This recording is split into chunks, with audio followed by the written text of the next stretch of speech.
Welcome to Behind the Binary, the podcast that introduces you to the fascinating people, technology, and tools driving the world of reverse engineering. I'm your host, Josh Stroschein, a reverse engineer at the Flare team at Google.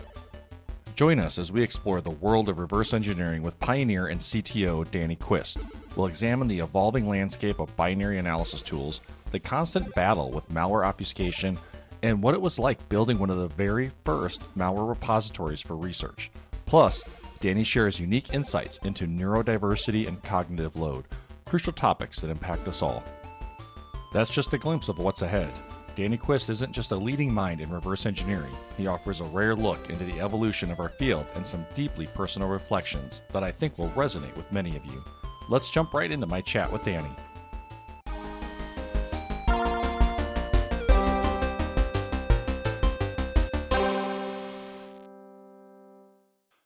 And joining me today is Danny Quist. Danny, thank you for taking time to join the podcast. As has become a bit of a tradition here, I think, on the podcast, at least for these inaugural episodes, because you're still part of the initial cohort of episodes that I'm releasing, is just to get to know a little bit about you and your background, and in particular, what drew you into reverse engineering, and really what keeps you there. So, could you tell us a little bit about yourself? So my background is a little bit different. Well, I've always been a computer nerd. I started off with a software engineering job, decided that the hacking and the underground component of this was way more interesting and a lot more fun, and had a lot more going on in it than writing tape backup software for mainframes. So I made the switch. This is kind of around the 9/11 timeframe, so it's a lot of government security jobs out there to be had. So I jumped in on one of those and did 12 years doing a combination of defense. So I started out doing incident handling and incident response, and kind of through there we got viruses and malware at a big national lab. So we had to figure out how to get rid of them, and luckily, being in one of those organizations, they were also able to teach me how to do that analysis. So through that, I learned largely through Black Hat and some other training courses about how to reverse engineer, how to read assembly and shell code and that sort of stuff. And kind of when I got into bug hunting, that's when things got real and a lot of fun. So I just like taking things apart, figuring out how they work, and that's kind of what I made my career on. Been a combination of defense and offense. So started out doing incident response, but I've also written exploits and worked on some larger scale issues with the government type operations. But it's been pretty good. Mostly government background. Recently, 10 years ago, moved to the commercial world, which was jarring and interesting. Josh should know that as a little bit about your background. I won't dox you completely here, but Yeah, I bounced around a little bit. The transition from being able to not have a cell phone to being able to have a cell phone on you is a very interesting one that I don't think people know about. But that was good, and it's been great. I've been in the commercial world. Recently jumped into startups. So I'm currently CTO of a seed stage startup, Unit 129, where we're trying to automate reverse engineering, malware analysis, and security on endpoints. So, well, and now's a pretty exciting time to be in that field with all the advancements. And I'm still a little bit of a loss as what to call it, but maybe the broader umbrella of machine learning and AI and the LLMs that are coming online. So maybe we'll have a chance to talk a little bit about that here before we wrap up today. Good. I got opinions. So. Yeah. Okay. Good. Yeah, interesting, background, because I think reversing for me didn't really get on my radar till a little bit later in the early 2000s. But going back in the history, it seems like reverse engineering goes way back, but it's sort of infancy in becoming something that people realized they could actually do for money outside of just a hobby. Seems like in the in the 90s and the early 2000s, and very, very different world back then. Had a very like breaking software copyright tone about it. A lot of the tools still do. Yeah. Then I think that's where, I'm looking at my bookshelf, which you cannot see, but it's the old reversing book by ILAM and the others. It's like if you look into that, it's basically just like how to do the crack knees, and Yeah. those were basically tutorials on how to remove software protection, and that can be a very good training way. Um, it's like there's paths that people come into this field. The malware analysts that I know. There's the Govy trained ones, which are kind of like me, and then there's the people that like broke software, which was kind of also me, and then the people that were writing malware, which was not me, but I can understand that. Those are the three people I've met, Yeah. and then the hardened criminals like yourself that come in and descend out of nowhere in fast ropes and come to change everything. So that's good. Right. Yeah. Well, and I think the like the growing a large community is the game hackers. I know for me growing up, I didn't I didn't think much about hacking games. I did a little bit of modding, but it was all very kind of trivial stuff. And some of the game hacking is such an amazing space. The knowledge that is required to get past. I'm guessing some of the most some of the most well protected software out there are games, and that even malware analysts, seasoned reverse engineers would find going up against that stuff to be a real challenge versus the kind of the daily dredge of malware that circulates the Oh, internet and definitely. our corporate ecosystems. Speaking about malware then and reversing, what was it like when you first got started analyzing malware? What typically did the samples look like? What kind of obfuscation did you generally encounter, if at all? Can you give us a glimpse into that world? Um, yeah, it's not too much different from now. I think that like where the big changes have been made are the tools. There used to be, well, there's still a huge learning curve to get started. There's a huge cliff that you have to overcome of knowledge to get to where you can actually be able to explain this. But I mean, that's always existed. Now there are good tools through it. Now there's YouTube, which Mm, is not just like how to change a tire. It's how to how to detect process hollowing, and how do you thwart it, and how do you use time travel debugging, and these sorts of things. So you can like just go there and learn how to do it. And I've done it myself with things that I don't necessarily want to learn the hard way, the complete way, like all the Node.js stuff. mm, There's tons of content out there that makes it consumable. So like I think that like having that available and having better tools is there. However, now things are much more expensive. Like to be effective at this, you kind of have to have the good tools, or at least have access to Windows systems and that sort of thing, or the ability to pirate it or whatever. But you know, so going back, like what we had before was basically object dump. If you've ever mm, used that command line, you say object dump and then an mhm. executable, and then it blasts out a whole bunch of assembly. And so a lot of it was like manually going through and marking up one of those notepad file, literally just notepad, with comments about how it works to get an answer for it. It was a lot like a Google interview question from 2022. So like there have been a couple of changes that have happened, and like not to knock that, right? That's the way things have been done. Mhm. And then there were other tools that sort of leaked out of the antivirus industry, like Hue, HIEW. That stands for something. I don't remember what it is, Mhm. but I don't know if you've used that before. No, I haven't heard of it. It is, yeah. You've got to watch somebody use the tool first just to understand it. But it's a great way to do hex editing and binary editing inside of DOS. It was sort of from like the soft ice days, if you remember Yeah. those. Okay. But a lot of malware analysts I know like to put two samples into it and flop back and forth, and then they can just really quickly generate signatures from it. So, but that Okay. was like one of the few things that were out there.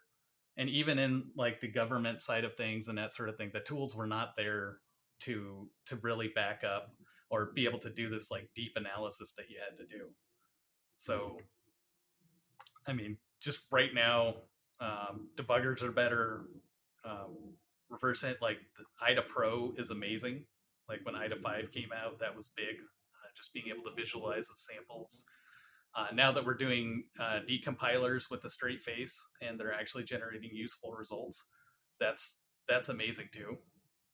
I mean, there's many major advancements, and I think it's easy for us to look at, talking about tools, to look at the tool set that we have now, and it's hard for me to envision, 15 to 20 years ago, 10 years ago, what it was like. I looked at some Golang malware the other day, and you hear about how tough it is because it's got the whole runtime just statically linked and been compiled into these binaries, and it is tough.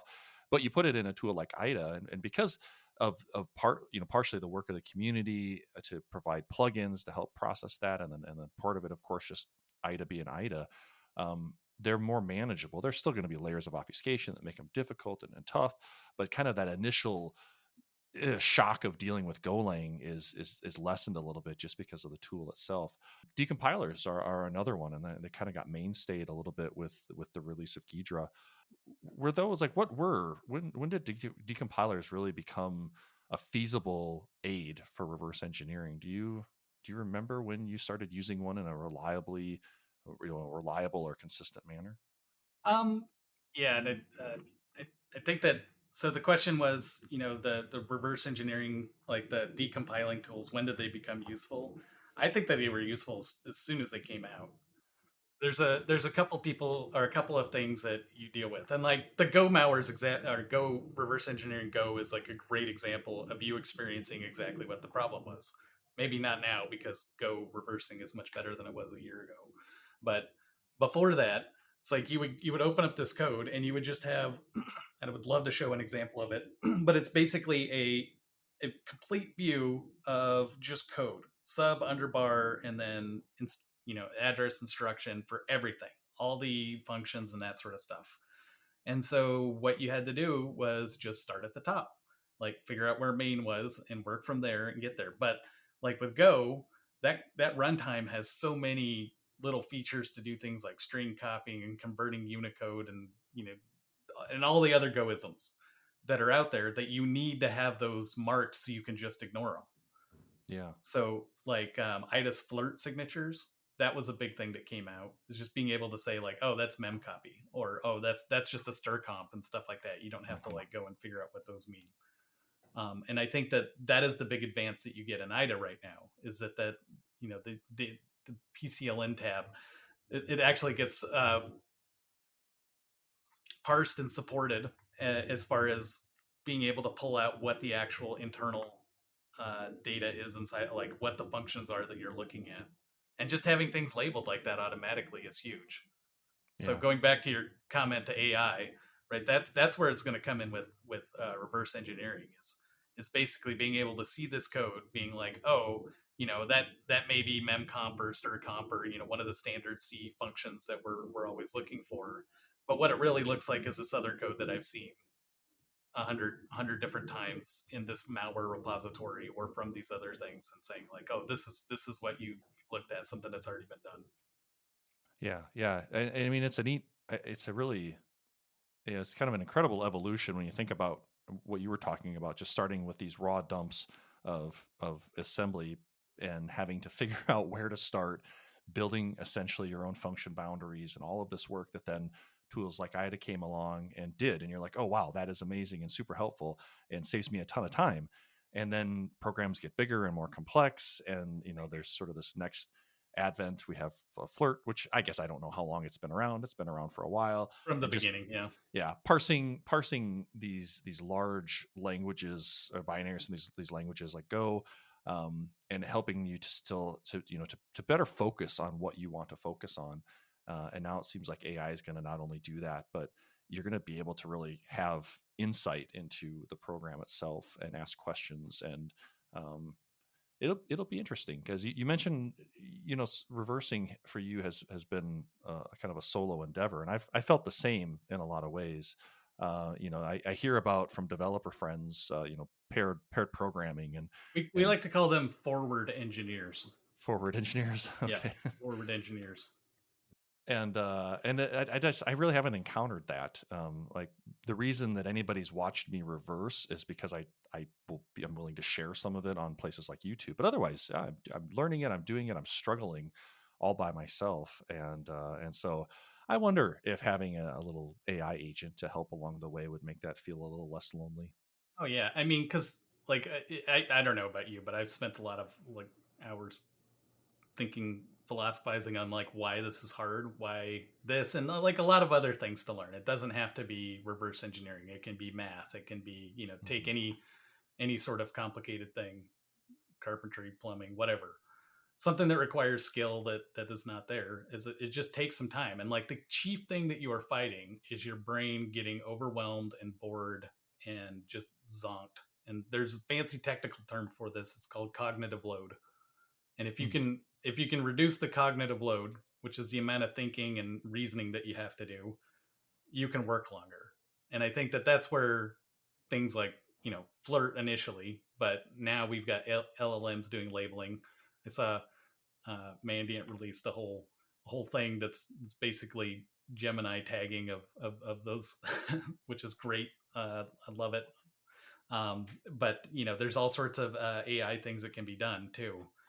Um, but where it kind of gets interesting too is that like we've got this bifurcation from people trying to do things like on the cheap and learning it at home and maybe don't necessarily have a job, and then on the other side we have the well-funded nation state operations that can afford a Gemini license to Mhm. do a lot Mhm. of those LLM queries over and over again too. So I think it's going to change quite a Yeah. bit, and hopefully it doesn't. I mean, it's already expensive to buy these tools. I think that like IDA Pro, if you want to get into it with all the stuff that I think that I need, it's like what 15 grand right out the gate.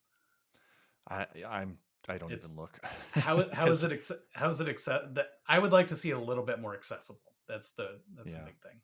yeah, yeah. I definitely would. I create content, and everything I create, I'd say 99% of it anyway. I can't think of anything off the top of my head, but almost all of it is going to be, I limit myself to things that everyone can get free, because I don't want Hmm. you to watch a free video that then directs you to some, well, you got to spend $5,000 to buy this tool. Right, And I don't necessarily want to buy it at this point in time either. For, personally, just to create a couple of videos. So, right. yeah, there is still definitely a layer in, the researcher, the reverse engineer, the analyst having access to the tools, and then folks that are trying to break into, not only to break in to learn, but even if you're working for a small or maybe in a medium-sized organization, like you may not have any budget, or you don't even have the knowledge to know what these things are, let alone the ability to purchase them for your company or for your organization. And so it seems like there's sort of these two worlds, like you said, that we're kind of living in right now. It's interesting when you really stop and reflect upon it. Because I kind of find myself mired in both worlds, and so sometimes I don't. They're just so blurred and blended to me. I don't really stop and appreciate the difference as much as maybe that is there. So something that talking about learning and just kind of the evolution of malware and tools, something that I think has been like, I cringe. I don't cringe as much if I come across a Golang binary, no more than I cringe about other samples. But when I come across binaries malware that is protected, particularly with things like VM protect, then I really cringe because they're still challenging. They're still difficult to figure out what's going on in those. I know just in our conversations before we started the session that you have interest in all things virtualization. So I thought maybe a good point we could start talking about would be virtualization and malware, and just kind of see where that takes us. So, what are your thoughts on virtualization, particularly things like code protectors, VM protect? Well, and I think that this speaks to things. So first off, no matter what I'm about to say, hats off and respect to the VM Protect team. You have created, I feel like, a career full of puzzles to get around with that tool. Mm-hmm. So you guys have just done amazing. It's been there. Some of the things that you guys do are just baffling. I'm still working through them. Mm-hmm. So uh, they've got some smart people, and there's a bunch of respect coming from here. Yeah. Yeah. Um, that being said, software armoring is definitely a hard problem. Uh, it is not easy. Like it goes from the spectrum of like UPX, which you can just use a command line tool to get rid of, to some of the other custom ones, to things like VM Protect. And what has always limited these packers is that no matter how they change, or what the packer does, the program still has to execute. And a lot of these like super spaceball crazy ones VM Protect is the exception, but a lot of those other ones have made it so that, like, the program crashes, right? That it's there, and that that was the nature of kind of like the bad tools that were publicly available. But things like VM Protect have had a long and storied history of success. And as far as the reverse engineers, all the good ones that you hear about that have done the publishing and stuff like that, I've heard them all complain about VM Protect, and it's there. The fundamental flaw in all of these things is that eventually something has to execute code. It has to execute Intel code that actually works with valid pointer addresses that don't generate exceptions, or if they generates exceptions, handle them, of course. And then at the the other side of things is that Windows APIs don't speak VM Protect gibberish. So like you'll have this like gnarly mass of self-executing virtualized blob code, which I'm if I had a little graphic I could put up here, it'd be like that little squiggly mess that you would see in Charlie Brown, right? That's right. VM Protect, right? Yep. We just put it in box. Yep. And then it's got to call the Windows APIs, right? So that is kind of the weakness there, is number one. Number two is that you can't VM Protect all of your code because it'll run too slow. Maybe they've gotten this a little bit more sliced up, but like Intel CPUs, the instruction cache and the data cache are two separate things, and combining the two and mixing between the two of those causes all sorts of cache hits, and causes and just the code to decrypt all the VM Protect functions as well. That's a big thing. I can tell you all the stuff I've tried on VM Protect that doesn't work. It's like I've tried to reverse engineer their instruction virtualization engine, gotten pretty far on one of those, but then they change it. So it's like classic moves. So it's good. I think that they sensed Danny's getting close. It's time for version 3.7. They're playing chess, right? They're thinking ahead. The difficult thing, and like it's really useful, like even as a reverse engineer, to take a look at what's difficult about this. And what's difficult about this is not knowing what you're looking at. And they're very good about projecting that to you. And like the good packers, that's what they do. But they come with a cost. There's performance cost. There's the instruction TLB, the data TLB. Those all get messed up, and they have problems. On some other packers, they're just trying to get past that first initial check. They want to make sure that like when Danny runs strings after literally waking up and doesn't see any strings on it, they want it to like just pass all the checks and look normal and that sort of thing. But like once they unpack and get going, then like you can get running, right?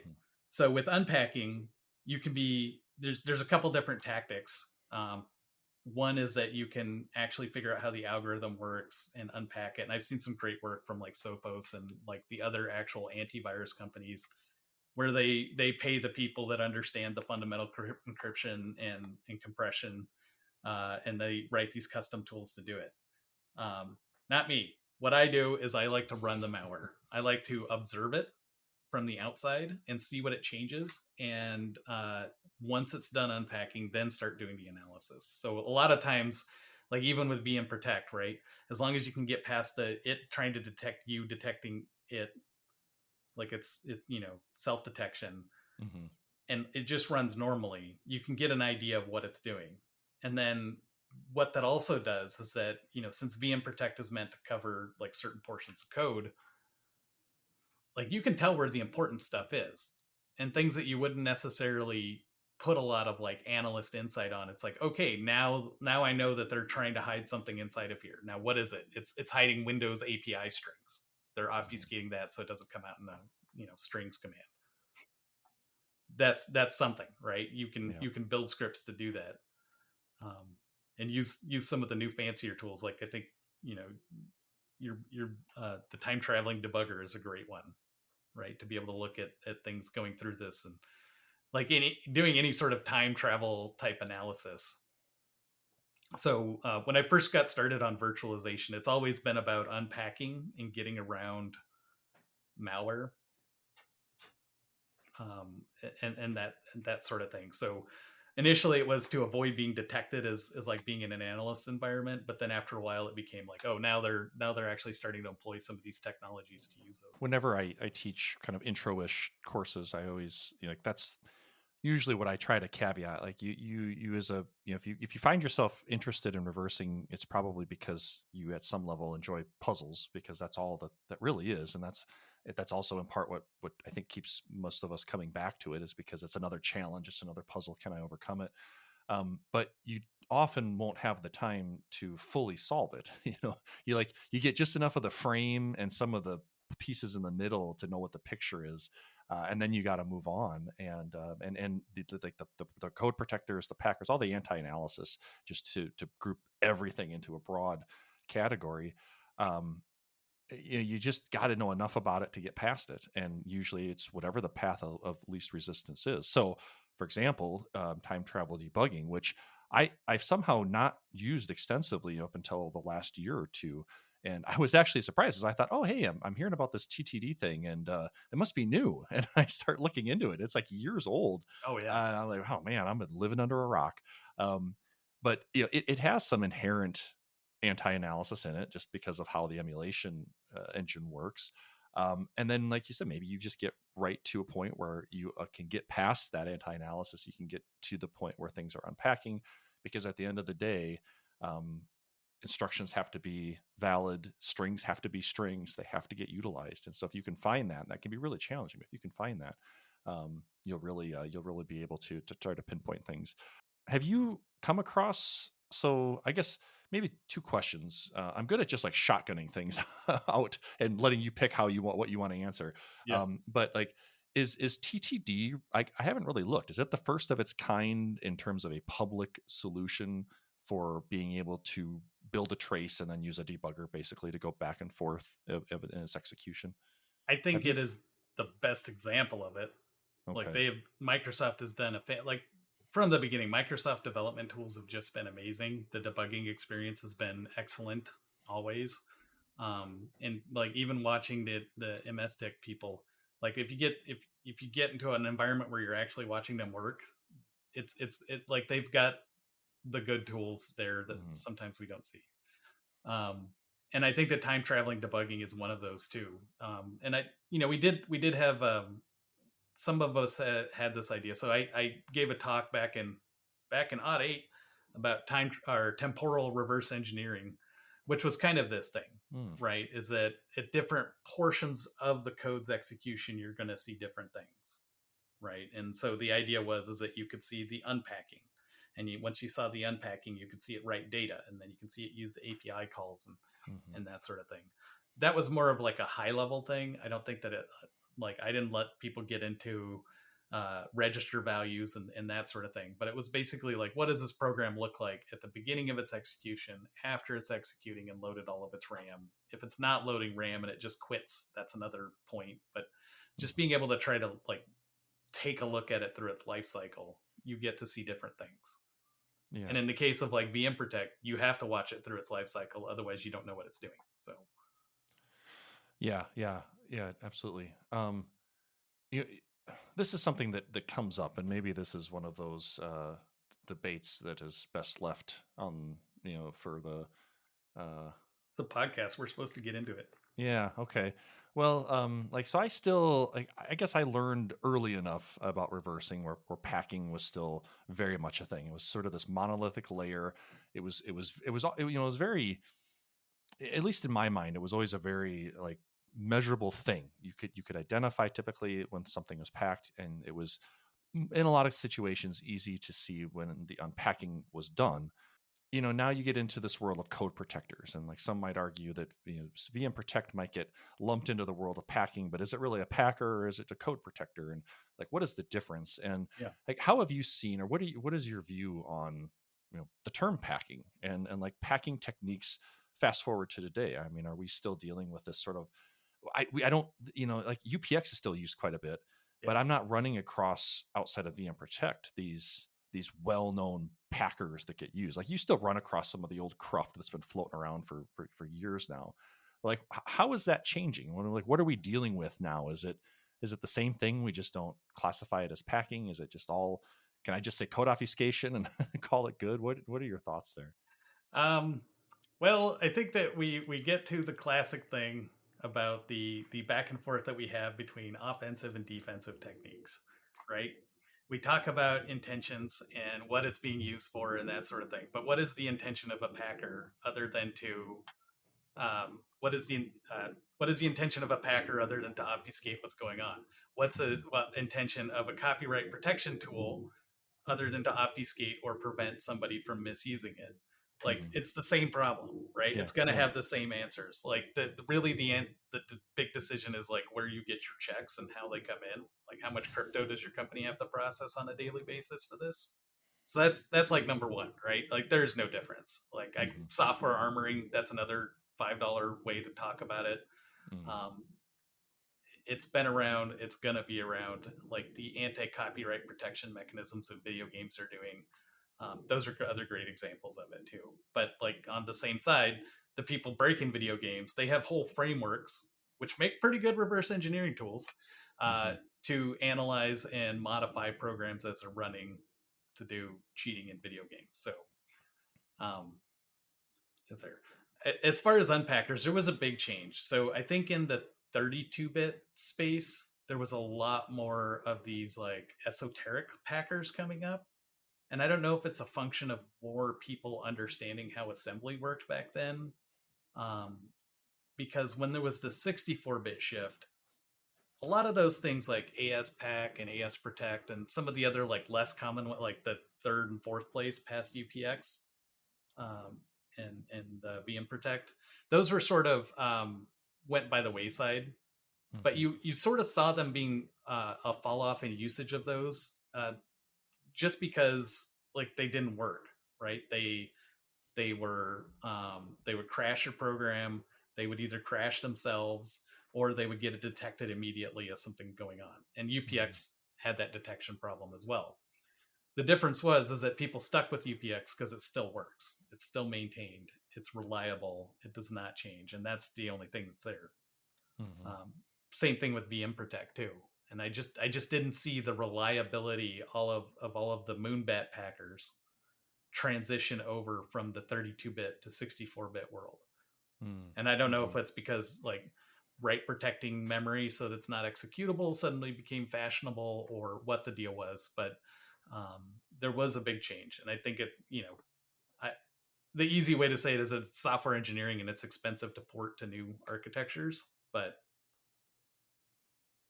who Yeah. knows? It'd be Yeah. interested in your opinion too, but Yeah, I don't know.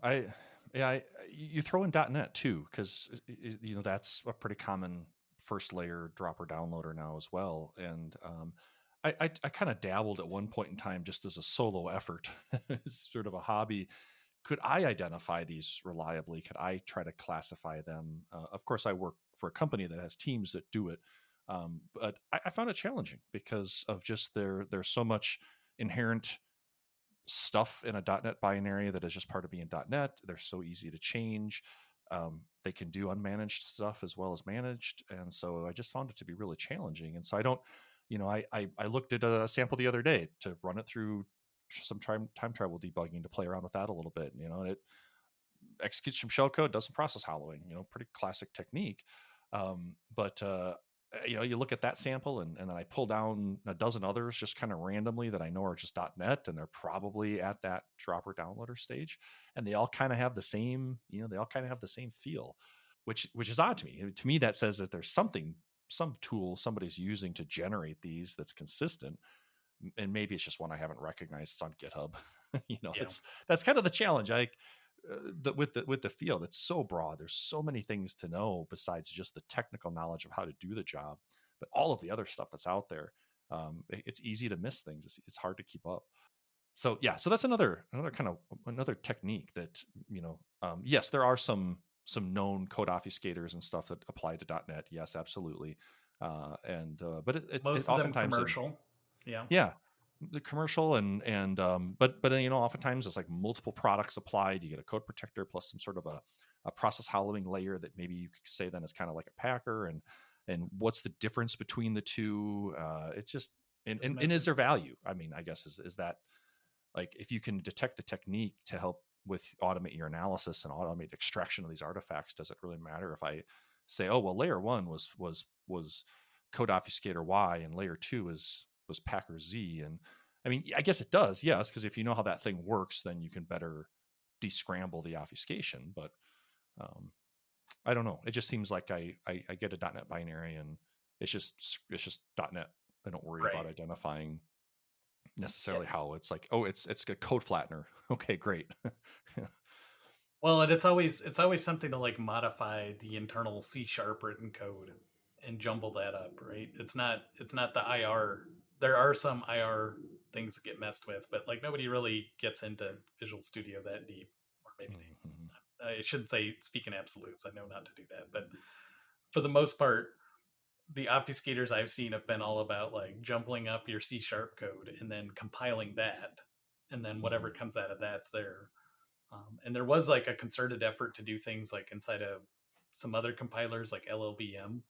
It certainly would be the case that's there, but um, another big thing is that compiler optimizers have gotten a lot better too. So I know some techniques have actually gotten optimized out of code because they're like, "Why are you doing this?" It's like, "Why don't I just put the string inside of your binary?" So Right. but I'm speculating there as far as why we're not seeing it as much. Yeah. The technique that I always advocated for when I was at least on the other side of this was trying to appear like everything else, and you see this a lot in like living off the land techniques of that sort of thing. But if you can misdirect or get yourself misidentified as hopefully commercial software, that would be perfect. But even as another malware author, that would be that is excellent. Or even fit into like look like some of these common tools so that you look like you don't know what you're doing and you're coming in trying to script kiddie through a system, but in actuality you know what you're doing. An area that I'm always interested in, and I don't know how much airtime it actually gets, and that is actually like the science behind learning.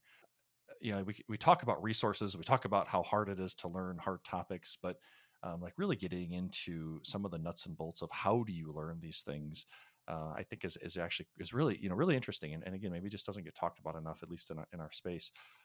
What are you have you seen, and knowing your extensive history in government and industry as an educator, have you seen effective strategies for learning hard topics? You mentioned earlier breaking things down, the cognitive load, and breaking things down into smaller nuggets. So can you maybe expound about that, or just talk a little bit about like where your perspective is, and kind of what you've seen over the years, especially in a space that went from kind of a wild west of learning. Like you kind of had to go to the black hats to learn this stuff, and scattered information to now a pretty well structured and supportive communities to learn malware and reversing and offensive cybersecurity skills. Yeah, there's two basic paths that go down. I think that all of them eventually lead to the ones that were actually useful to me, which is like the real world environments where you look at real malware and you do classes or workshops that have exercises where somebody can like stand over your shoulder and say, no, this is the way you should be looking at it, or that sort of thing. Hmm. So the training component is definitely there, but getting some value out of like a class type environment is pretty difficult in this situation. A lot of it you just have to do it. You have to put the time on the keyboard. And so, Malcolm Gladwell talked about 10,000 hours to become proficient and trained in all of this. But, again, that goes back to your question of like, okay, you've got 10,000 hours. What do you do? Hmm. Right. So for me, what I can tell you what happened to me is that like I had like a lot of high pressure situations to figure out what a malware was doing as it was attacking a network. And that was like the motivation that I needed to like figure out how push worked, and and function calls worked and that sort of thing, to get that. But at some point, you just have to be interested in this. Like it's got to be something that you deep dive in and that you can handle it. But I mean, as far as the training somebody to do that, that's the difficult part.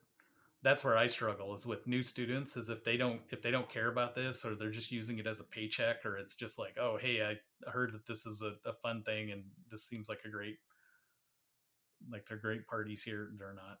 But Hmm. whatever their thing is, um that's the people that fail, or that's the people that like come to you later and say, hey, can you reverse this for me, I'll pay you, and that sort of thing. Right. Yeah. Yeah. I've always tried to keep perspective in mind when I'm stringing material together, because there's often as we've discussed, this long, windy path that doesn't always make sense. Like, why am I learning this? When I was in college, I had to take a course in machine organization, which was assembly. And at the time, I'm like, why am I learning this? I will never do assembly my entire life. It's all going to be .NET and Java and all and web's technology and and here I am, because I didn't have the why. I was missing that in that course. It was just, you're going to learn it to learn it because it's part of what we do in computer science. And so I think that really, I did terrible. Like, I think I got a C in that course. I just barely got through it because I just was not motivated. Yeah. Um, I had Well, reason when I started learning it a second time because of career stuff and personal desire. And then I try to keep that, that perspective when I'm building content, to say we're talking about something that may seem very unrelated, but it's necessary for you to understand this because of all of these things you're going to encounter in this career field. And at least that's how I try to help teach hard subjects and learn it myself. Like, I find something that I want to learn. I know it's going to be hard, but I know what the end result is and the reason why I'm doing it, and then that helps me to make that hard learning curve a little bit more palatable and digestible. So and that assembly course you're talking about, computer organization in the computer science context, that is a tough one because it's so boring. Like in mine, like I oh did yeah, not get anything out of that. Well, I mean, I got stuff out of it, of course, but it was all about how to take care of horses from a crazy French professor, um, but which was very good. Um, okay, but like the assignments were using this thing called SPIM, which is just MIPS spelled backwards. So it was like this diet MIPS language that would okay, just, like, you would write. It was like Tinker Toy assembly, and it was fine. Like, I did the assignments, and I'm like, okay, this is a very awkward way to code. I'm glad I don't have to do that again. yeah, But then later, when I got to compilers and I started to look at Intel, I was like, well, this would have been much more useful if we were taking a look at this, and like these exercises were like, you've got a binary program that's calling an API and doing it wrong. How do you file a good bug report and trace down like how it called the API and do that? Like, that would be something that would be like an more engaging exercise for somebody to chase down, like, and use Intel assembly. The problem was is that I don't know if you've got this, Dr. Josh, but a lot of the other doctors of computer science that I met had sort of learned their thing, and they couldn't be F to learn anything else. mm, As far as like I knew, or some guy said, I knew 360 assembly and it's all the same stuff, so I don't need to learn Intel or SPIM and that sort of stuff. And like, if you've done like a RISC assembly, like going to something like Intel is jarring. yeah. I have noticed in my academic career, a sort of what would you call that? Kind of a willingness, an unwillingness to move. Let's just You know, do the. This is how I've taught this course. Like, in the context of teaching courses, like, this is the course I've taught for 25 years. Why change it? yeah. It's ones and zeros, right? So, Well, and okay, here's compute. another example. When I was getting my when I was in grad school, they asked me to teach the operating systems course. And I was like looking at this, and this is like just garbage, right? What am I going to do? Like, talk about like a linked list and how it looks on the disk for a file system and how cool that is, and like hash Mhm. table lookups, and it's like, no, nobody cares about that. But what they do care about is writing a rootkit. So like my OS class was write a rootkit, and then they learned Yeah, about file systems, they learned about network IO, they learned about system calls, and they learned about interrupt handlers and page fault handlers and all this other stuff that they would have never touched before, just because they had that like little devious look and yeah, insight into it. yeah. The change of perspective. You've Yeah. covered all the same concepts, I'm sure, in probably more detail than of students caring in more detail. Yeah, it's amazing. I think the power that can have, and when you just change what the end goal is here on how we're learning and why we're learning it, rather than just we're going to learn operating systems internals and we're just going to go through it in a methodical process. Um, so yeah, that is really neat. So along with like learning and learning strategies and learning hard things. I think something else that comes up in the field is this idea of neurodiversity, which I have to admit, I'm not, I'm not real familiar with. I grew up on a farm, and I got instilled in me at a very young age that you had problems and you just solved them. Like, you didn't talk about them, you didn't try to work them out, you didn't complain. You just, here's your thing, get it done. And so, in a way, that I think that way of thinking has kind of lingered with me, and maybe in some ways probably helped me as a reverse engineer, right? Because I have this sort of resilient solo attitude mindset of, it's my problem now, I'm going to figure it out. But I don't know, I don't even know where to begin with this, because there's so many different elements to how we think, and different ways in which people think, that affects their ability. I mean, certainly I've come across colleagues in this field that they seem superhuman to me, because of their ability to process data, large amounts of data, to see the patterns in the obfuscation that I just takes me hours and hours, if not days, to unravel. So um, I don't know, what are your thoughts, opinions on this topic? And Yeah, it's interesting that you mentioned that because I don't know. I didn't grow up on a farm, but I had a very similar upbringing, or the similar set of ethics that were involved in the process too. yeah, and I Which don't is mean that's like an exclusive farm thing. It's just like, it was yeah, easy because there was a lot of time that my dad's like, I'm dropping you off in this field. You've got to do this thing. I'll be back in 7 hours. So right. you're on your own. Or So, you yeah, like you got to fix irrigation, and it's like I don't know how to do this, and it's like okay, well, got to figure it out. hmm So that's like that mindset there is huge too. But I mean, as far as neurodiversity and that sort of thing, like the number of people that are coming up with it, that's basically because the diagnosis criteria has changed back in 2013. Is that what it's would you now say neurodiversity is then? so I'm talking about things like autism spectrum disorder, ADHD, Okay. that sort of stuff.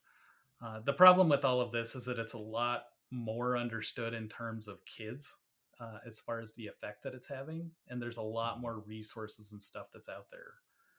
And what's happened is that a lot of people have grown up like we did, which is where it's like, oh, you're feeling weird or you're acting weird, just deal with it, just get better, just do your job, get it done, Mhm. right? And you can do that, it's fine, but it does have a cost, right? So the things that normal people would put the effort in onto, that are not hard things to do, can be like big things to overcome and be just mentally exhausting. So cognitive load comes into play again. Mhm. Mhm. And then what you mentioned as far as that is that, like, in some ways, it like if we look in the computer science field and we took like the stereotypical nerd that we see portrayed in media and culture and stuff like that, and even like looking at some of the media stuff like from Sheldon Cooper from Big Bang Theory and those sorts of things. It's like those kids were just seen as weird and precocious before, and being strange, but now it's like there's an actual a word to describe what's going on. Mhm. And you're absolutely right, and like a lot of this did not make sense to me, but I was reading this book called Neurotribes, and inside this book I was reading it, and it said that a guy at Microsoft prefers to hire people with ASD, or the autism spectrum disorder, because they can, for doing software testing. And his example was they can put the entirety of a program or a function in their brain, and then be able to like play with it and change it around and tell you like how it'll fail in certain test cases, right? And this is something that you can't train, right? Mhm. I've never been at a course where you like take a program and put it in your brain and that sort of thing.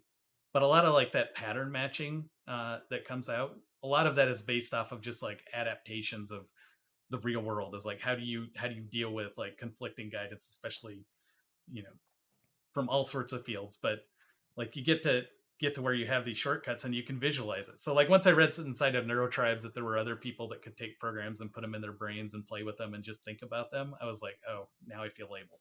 So it is very common, right? And that superpower that's kind of in there is very very helpful on our side of things.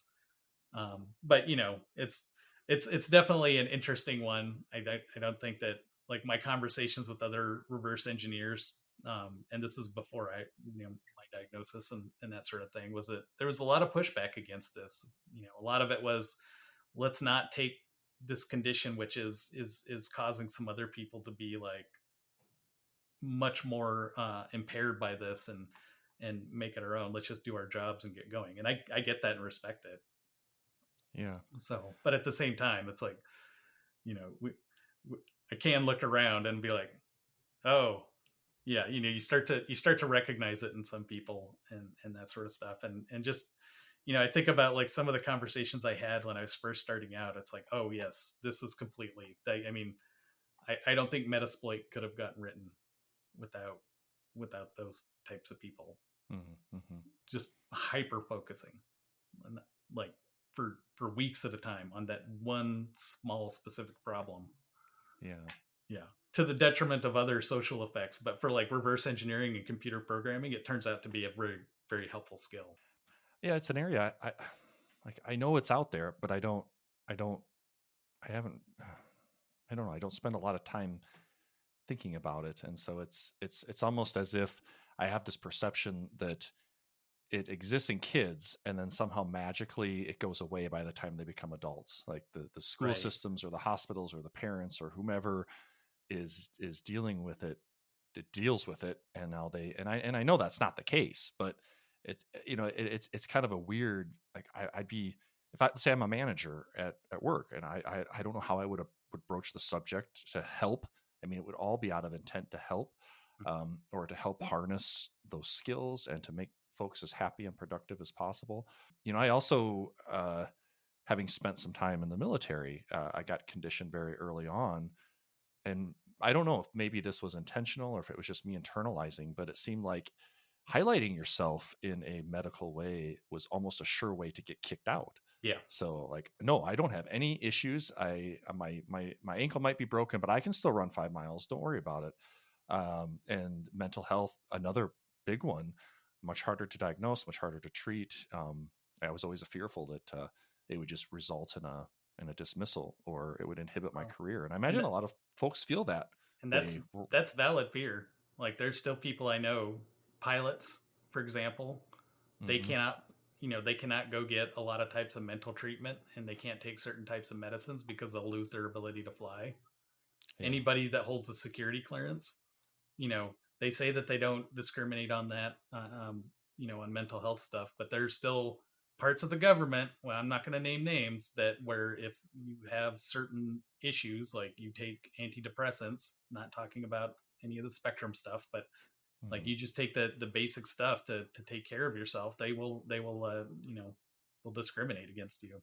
So it's Mm-hmm. very real. Like, that is a very real problem, and it's like a lot of the stigma lifting is come there. But my observation is that, like, you are already used to dealing with these people, and you're used to dealing with their issues. Like, if you think back to the diaspora of all the people that you've ever met, and like some of the people that had trouble with social situations, or oh, I can't handle being in this noisy Vegas environment, even though I desperately want to go and listen to what they're saying at DEF CON and Black Hat, but this is just too overstimulating. Mm-hmm. That's it.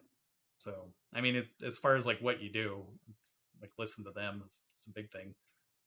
They've Yeah. been learning since they were kids how to manage this and handle it. So a lot of it's just asking them what they need.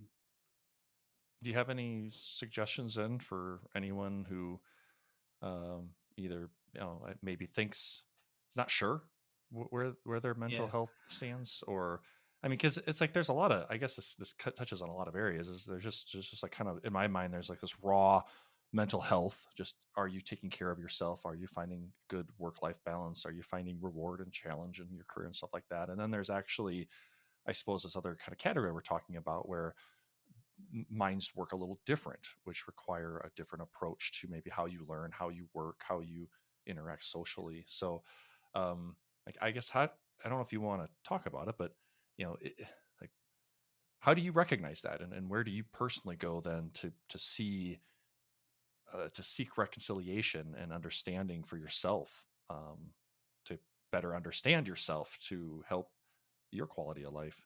This is great questions that don't have answers yet. Okay. I don't know. It all starts with like, I've had pretty good luck with like mental health type things, but it's like, that's not, I mean, those are the professionals that you can go to. But like church members and clergy and stuff like that. I've been looking through a lot of their stuff like that.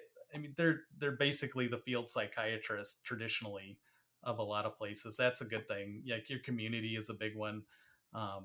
Like just talking to other people that have the condition. I can talk to family members who I can be like, okay, you're deep in the paint too. So let's see what theirs is. But a lot of it is like they've spent their whole life pretending like there isn't a problem, and then like to finally acknowledge it is like showing that sign of weakness that you have. But and it's a problem for adults especially. It's not good. It's not really a great situation. For kids it's a little bit better. There's some treatments, but it's not like there's not really anything to treat. It's basically just like know thyself. I think something I feel like I struggle with constantly is understanding how I best work, and then being able to harness that in a way that is productive for my own personal goals, for the goals of the team and my employer and my family, and just all the things that it all the tentacles that it has. So, and that certainly can be really challenging, really understanding. I don't, at least for me, I found it really challenging to really understand how I work, and I think sometimes just being honest with what really motivates me, that can be really challenging. I had a brief period in time where I flirted with being a fighter pilot, and I fell in love with the idea of being a fighter pilot, and can I actually get to the school? Can I get accepted? Can I get through the program? And the answer was yes to most of that. But then I found myself about 3/5 of the way through the program, I don't really like flying fighter aircraft. It's just not something I enjoy. And the pain of keeping up that illusion just got to be so much. Eventually the whole house of cards came crashing down around me.